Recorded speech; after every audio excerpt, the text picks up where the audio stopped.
We've had some time to test the champion kits that FunPlus changed a few weeks ago, and I want to share with you my personal ranking of the best teams in DC Dark Legion today. Now you'll notice we've had quite a bit of movement in the middle of this tier list. I do think that a lot of the best meta teams are kind of fixed right now, pretty much a solved meta even with the introduction of Lobo and Wally West.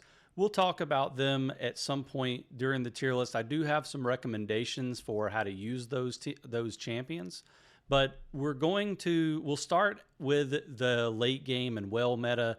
I think, that one we don't have to spend too much time on. I mentioned a lot in the last video that I did on this graphic, and you can definitely go take a look at that video if you want to know more.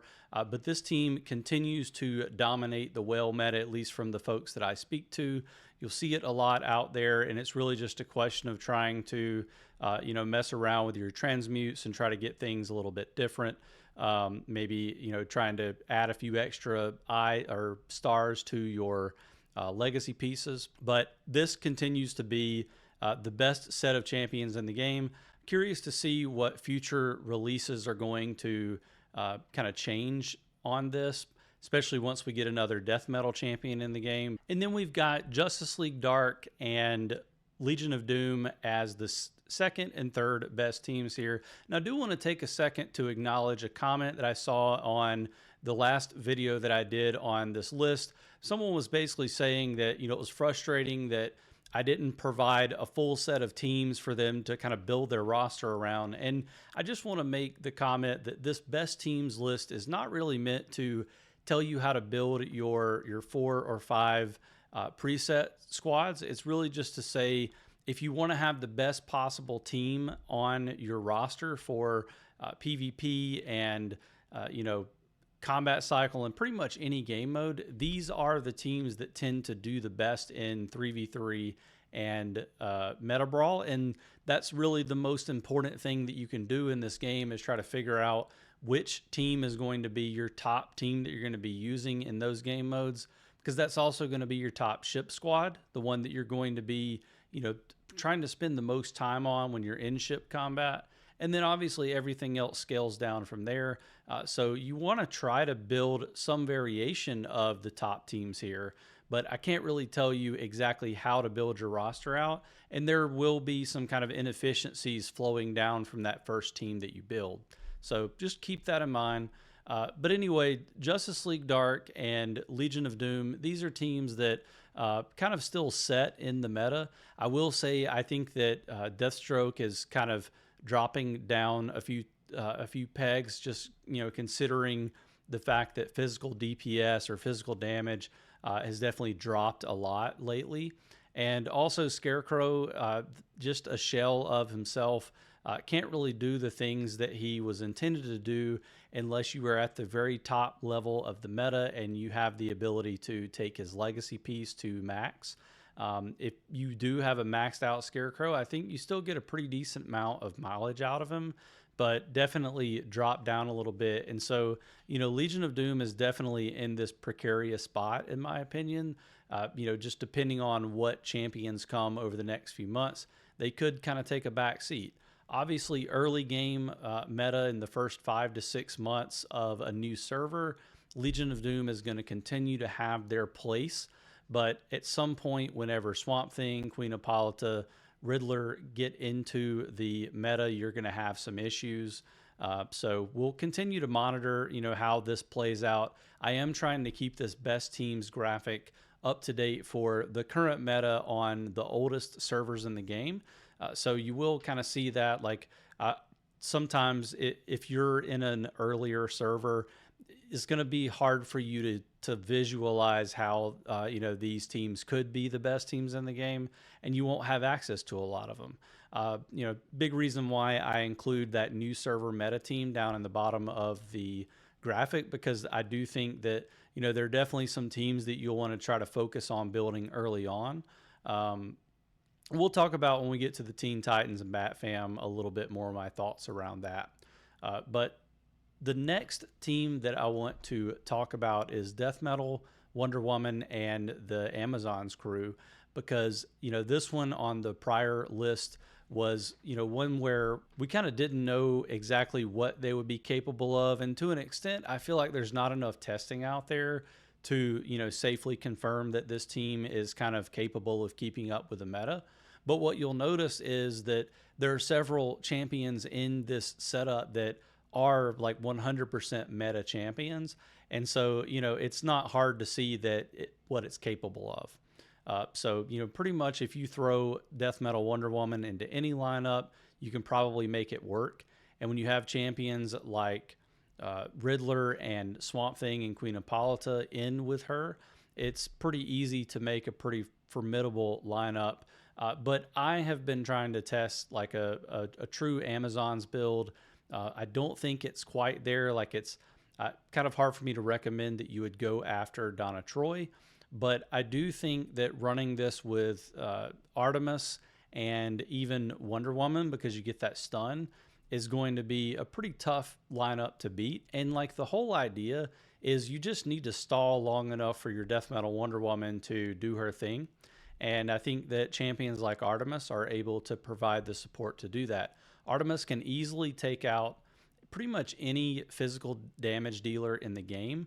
And once she does that, like once she wins that duel, she's going to buff pretty much all the Amazon champions that you're running.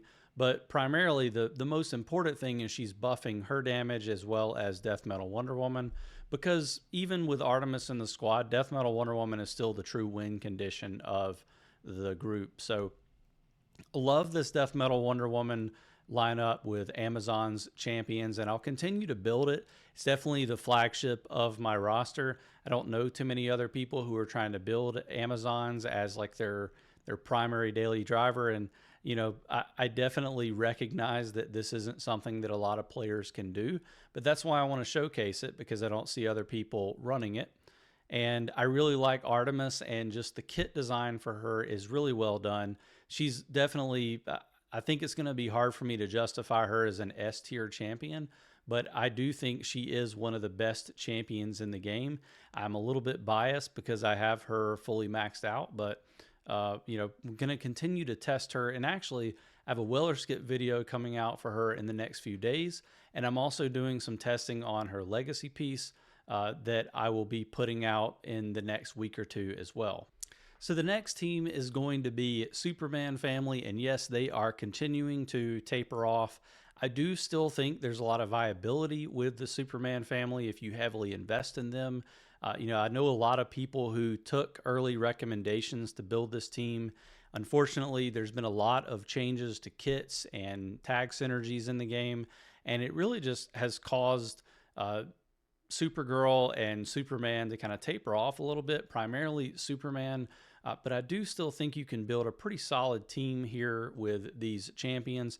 And one recommendation that I've recently started doing is to consider removing Superman from the lineup, go with a 3-tag synergy with Supergirl, Krypto, and Superboy, and then choose a couple of champions based on kind of like what you're trying to accomplish with a team, whether it be combat cycle or ship combat or training simulator. And I believe so the recommendations that I have, obviously Superman, if you still want to go for him, single target DPS. But we also have Queen Hippolyta if you want to try to get some shields on the team. We got Swamp Thing, who's going to provide that damage reduction and energy reduction. And then you have the Flash that we talked about on the prior video, where you really can only use him in manual mode, but he does offer a really good utility for this team in combat cycle, or for Supergirl in combat cycle specifically. And then lastly, I've got Lobo as a recommendation for this Superfam team, because he's going to provide a pretty decent amount of single target DPS. Actually, probably on par with or better than Superman. We talk about power creep in these types of games, and I definitely think that Lobo is some power creep to Superman.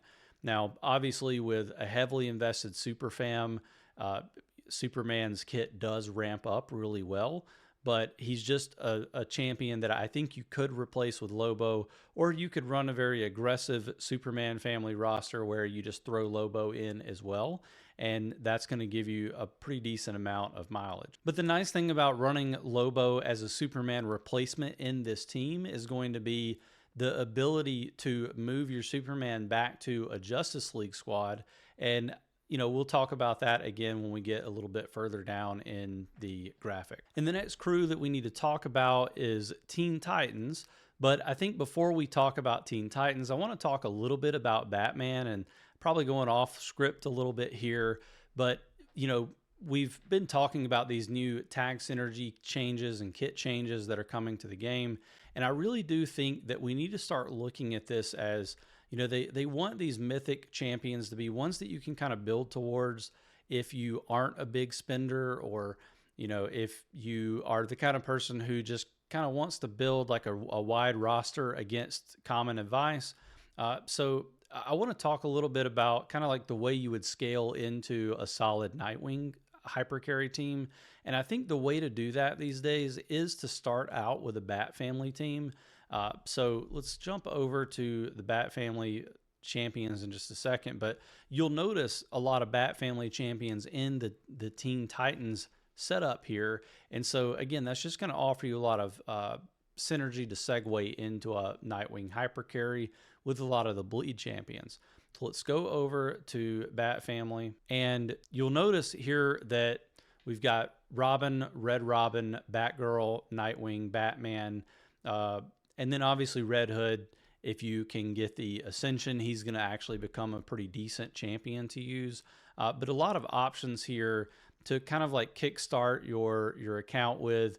Batgirl is going to be good even without a ton of stars. She's a healer now. So this team actually kind of has all the things that it needs to fire on all cylinders early on and get you through a decent amount of content. You're not going to be beating whales, but you don't need to beat whales, and you don't even need to beat any Grandmaster players as well if you're just super casual. But what you can do here is you can see all these champions except for Nightwing aren't in the bleed. So you have the ability to earn these champions in a lot of different ways in the game. They're continuing to give us more things like the mythic shard selectors that allow you to obtain more copies of these champions and get them to blue stars and purple stars, where they start becoming a little bit more viable. And then you can kind of segue over. So the key champions to think about here are going to be Batgirl, Red Robin, and hopefully you can get that Nightwing. And then you will just go over to your Teen Titans, and you'll notice that a lot of these champions are going to have that same synergy. So if you want to run your Nightwing with Red Robin and what I think are kind of like the meta champions now, you'll be able to switch over from Batgirl as your healer to Starfire.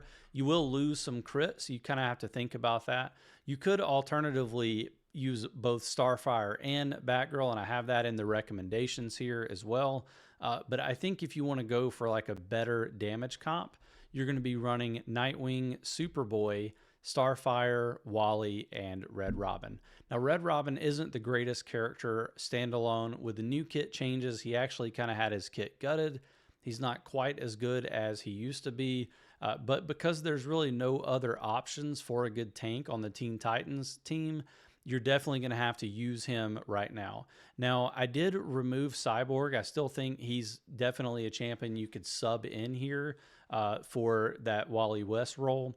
But definitely removed him just because I think there are other better options. At the end of the day, this is probably one of the more free-to-play friendly routes you can take in the game because there's just more optionality to kind of like work your way up. I think Justice League Dark is probably the other option where pretty easily free-to-play accessible if you save your anvils right, and then you can slowly work your way into the more meta version of the team that includes Swamp Thing and eventually Queen Hippolyta as well. And the last crew that I want to talk about before we get down to the new server meta team and talk a little bit about it is going to be Arkham's Most Wanted. Now, this is a team that is quite interesting to me because they continue to dump all these resources into trying to make it better and just make it work in PvP settings. It's definitely a more PvE-centric team, but a lot of the changes that they've made have definitely made it a little bit more viable to go with this team in ship combat modes and PvP. So obviously we've got Joker, who is the anchor for this team, but they did add in Penguin some actual viability. We now have 3 different champions on the Arkham's Most Wanted team who have the ability to do damage over time. And Penguin kind of offers that early. If you didn't go for Joker, you at least have something that can do similar damage. I really like that. Obviously, Nurse Harley is incredibly difficult to get, but you know, I do think that we kind of have to include her. We kind of do have to include her in the discussion here because she has a pretty crazy kit, and she ends up doing really well in several game modes. Definitely makes this team a lot more PvP viable if you have your Nurse Harley and Riddler up and running. But again, this is another one of those teams that does offer a little bit of early game synergy, especially with Ivy having like a pure healing setup now. She becomes a little bit more viable at lower stars as a replacement to like your early game Mira, for example. And if you you could basically run this team without even pulling Scarecrow as long as you go for Joker early on. This does offer, I think, a little bit more early game synergy as well. But then, you know, my favorite new server meta team is definitely going to be Justice League. And this is one that we've talked about on the channel before, but there's just a lot of options in here with several different legendary champions that end up being really good into late game. You have champions like Green Arrow and Mira, Wonder Woman, who you're kind of given to start the game as well, who can ascend into a mythic. But then, you know, like the big recommendation that I have is usually to go for Superman with Shazam and Aquaman and Flash, like a true hyper carry for Superman. Because in that early game meta, especially in the first month of a server, you're not going to have any other champions that you can really hyper carry. Now, when Joker comes out, he becomes, you know, a legend in combat cycle. But for PvP focused rosters, even Joker isn't going to provide a ton of, you know, viability early on. So really, it's not until Sinestro comes into play that you end up, you know, having the ability to build out a team that's not Justice League related. Now, obviously, this is all subject to change because they continue to change the bleed on a regular basis.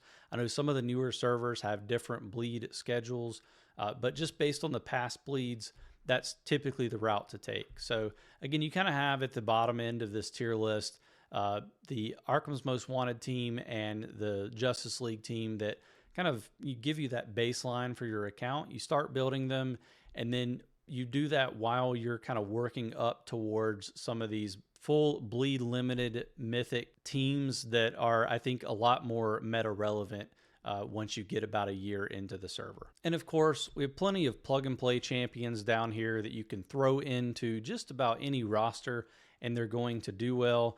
Didn't really change anything there. They're pretty much the exact same champions as the last time, but I think they're pretty much all still relevant. Obviously, Cyborg has fallen off a little bit. His kit isn't quite as good as it used to be, especially with, you know, spiritual damage dealers in the roster. I think they fixed some of the functionality there. But, you know, champions like Zatanna and Superboy continue to be incredibly relevant for pretty much any lineup, just because they're able to augment and add damage to the other champions in your team. And then, you know, champions that are going to protect you. This is still a full shield meta. Wally West is a champion that kind of solves that problem a little bit, but Teen Titans just still isn't quite at the top of the meta. They're not even in the paper, rock, scissors at this point, I don't think. You know, if you have a fully invested Nightwing, it might work well, but just there's not much that can deal with a team that has a really strong win condition, attacker, and then Queen Hippolyta, Swamp Thing, Riddler, Dr. Fate. Like, if you have 2 of those champions on the team, it's going to be pretty difficult to deal with it. That's all the time we have for this best teams video. I hope you enjoy these. Let me know in the comments below if you disagree with any of these choices, or if there are any, you know, teams that you've been seeing that are doing really well in the meta especially at the high end of PvP. Definitely trying to track that. I've seen some pretty interesting comps recently that use like Canary and Atom at like level 1.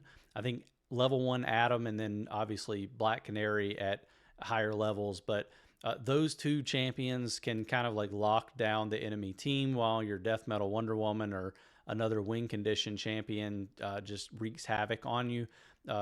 Pretty interesting comp. It's definitely more of a well food type thing. We've talked about some, theory crafting around that in the past, and I like to see teams like that. So definitely send me some of your best off meta team comps that you've seen. Also seen some pretty interesting comps using Wally West and trying to kind of beat the meta, and it actually does work. But again, we're talking at like whale levels on some of these teams. If you like the video, make sure you hit the like button, subscribe to the channel. You'll get access to notifications for anytime I put out new content on DC Dark Legion, and I hope to see you in the next video.